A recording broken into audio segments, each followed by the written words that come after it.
నేను ఒకటే హెచ్చరిస్తా ఉన్నా, టీఆర్ఎస్ కేటీఆర్ గారికి వాళ్ళ నాయకులు ఎవరైతే ప్రభుత్వం మీద కానీ మంత్రుల మీద కానీ ఎమ్మెల్యేల మీద కానీ మా ముఖ్యమంత్రి మీద కానీ పల్వలు చిల్వలుగా ఏదైనా మాట్లాడితే ఇక ముందు ఊరుకునేది లేదు. ప్రతి ఒక్కరికి కూడా మేము సమాధానం చెప్తాం. వాళ్ళు తప్పులు చేస్తే బయట పెడతాం, అవసరమైతే తప్పు ఆధారాలు దొరికితే చట్టపరంగా చర్యలు తీసుకుంటాం. మేము 1 ఇయర్ వరకు కూడా ఇంతవరకు కూడా ఎవ్వరిని కూడా టచ్ చేయలేదు. ఒకవేళ రేవంత్ రెడ్డి గారు మీరు ఆ విధంగా రేవంత్ రెడ్డిని ఎప్పుడైతే అరెస్ట్ చేశారో ఫామ్ హౌస్ డ్రోన్ విషయంలో ఆ విధంగా అరెస్ట్ చేయాలనుకుంటే ఈ పాటికి మీరు అందరూ కూడా ఊచలు లెక్క పెట్టేవాళ్ళు. కానీ మేము అట్లా చేసే మనస్తత్వం కాంగ్రెస్ పార్టీది కాదు.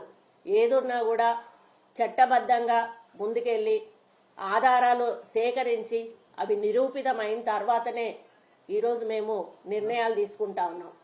ఇప్పుడు మరి ఫోన్ ట్యాపింగ్ విషయంలో మీ హస్తం లేనప్పుడు ఆఫీసర్లను ఎందుకు దాటిచ్చేశారు?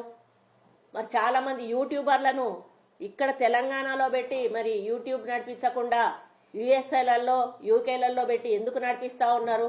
మీరు చేసేది చట్టబద్ధమైన పని అయితే మరి ఇక్కడుండే చేయించవచ్చు కదా.